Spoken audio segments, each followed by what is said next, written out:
Okay, we're going to go through this example on inflation. So let's just read through the notes a little bit as well. Inflation in 1974, a 17-year-old learner could buy a plate of chips at a restaurant for 15 cents. Of course, that seems ridiculously cheap, but now consider that the learner would only receive around R1 pocket money per month. Compare this to today's prices and typical monthly pocket money allowances. Okay, so it's trying to show you how inflation has increased the price. This type of price increase over time is known as inflation. Okay, so let's do this example together. Study the adverts below for smart shopping specials and use them to answer the questions that follow. Okay, the specials are valid from 18th August 2011, right? So fresh. So notice this one is 2011, the one in blue, and this one is 2010. So it's the same date. We're comparing the inflation that happened from 2010 to 2011, right? So if we go to the first one, in the fresh drumsticks, it was $23.99 per kilogram in 2010. In 2011, it became $24.99. In margarine, it was $34.99. It became $36.99. So can you see the inflation has made the price go up? The coffee price was $39.99. It went to $49.99. And then $16.99 went to $18.99. Remember, when you're comparing questions like this, it's very important to see that it's 1 kilogram, 200 grams, and 500 grams. You're comparing like to like. So the first part of the question is saying calculate the percentage increase on each item from August 2010 to 2011. So what we're going to do is, for each item, the chicken, we're going to take that formula that we did in the first video. So you're taking the change in the price, $24.99 minus $23.99, divided by the old price, $23.99, multiplied by 100. You've calculated your inflation rate of 4.16%, right? So do it with your calculator to practice. Margarine is $36.99, the higher one minus the smaller one, $34.99, divided by the original price, times 100, 5.72%. Please do this example. You'll get used to doing the percentage increase and it will become easy for you, right? Coffee, $49.99 minus $39.99, divided by the old price, 25%. And cereal, $18.99 minus $16.99 over $16.99 times 100 gives you 11.77%. So it's showing you the percentage increase in the price, right, on each item for the year, and that obviously showing you the inflation rate, right? The second question says, have all the prices increased at the same percentage, and give a reason for your answer. Obviously no, because you can see we've calculated the percentages and they all are different. Use the given price information to estimate the rate of inflation as a percentage from the year 2010 to 2011. Okay, so what they've done here is that the total cost of the four goods was in 2011 was 130.96, right? And the total cost for these goods in 2010 was 115.96. So what they've done is they've added up the 2011, all the prices for 2011, and then they've added up the prices of 2010, and then they've taken the new price, the 2011 minus the old one, and divided it by the old one and multiplied by 100, and they've got 12.93%. So they're using all the prices together and using the inflation rate, right? How accurate do you think this estimate is? What information do you need to give a more accurate estimate? Not very accurate. A larger, more representative sample is required. Different items have different inflation rates, right? So you can't combine all the items together and do a calculation like this. It's not very accurate. You have to do it per item. So this is showing you how to do the percentage increase to calculate the inflation rate, right? The old price and the new price.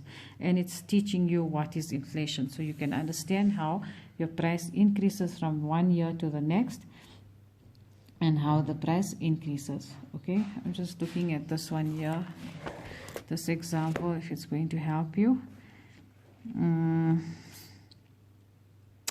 Rina spends 1,000 Rand and she runs a small crash and earns 10,500 Rand. the next year. Okay, so let's just read through this example together. Okay, so the impact of inflation on purchasing power and the value of goods. When the general price level rises, our money buys fewer goods and services.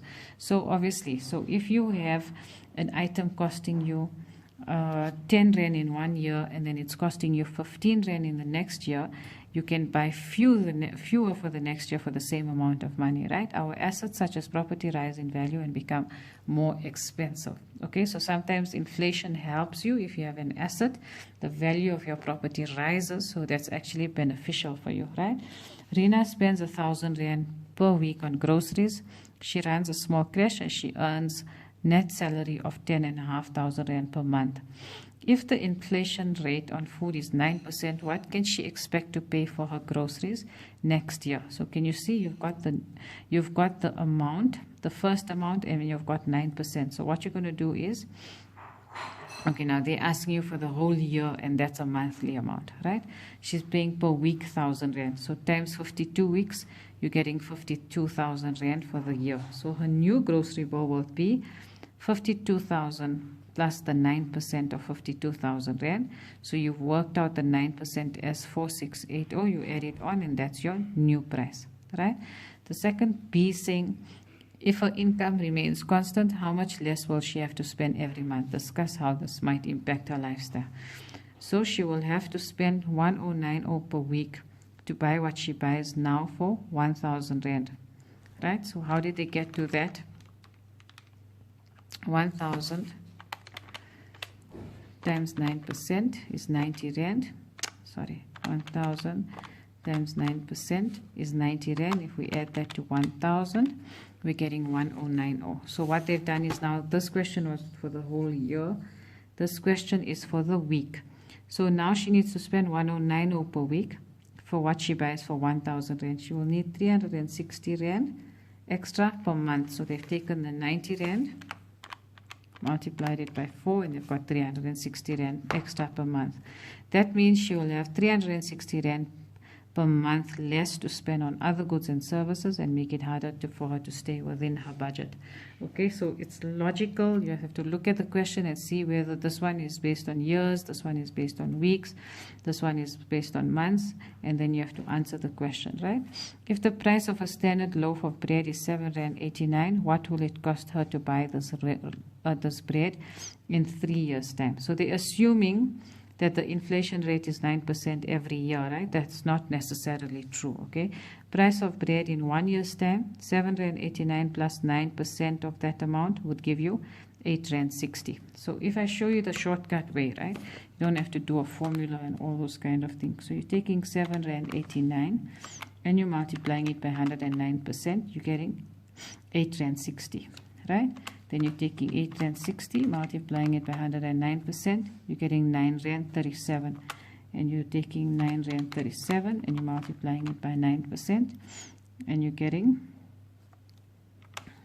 9.37 rand multiplied by 109%, you're getting 10.21. That's an easier way. If you find it easier to do 9% of that amount plus that amount, then you're going to get the same answer. So can you see how they've increased the price of the bread?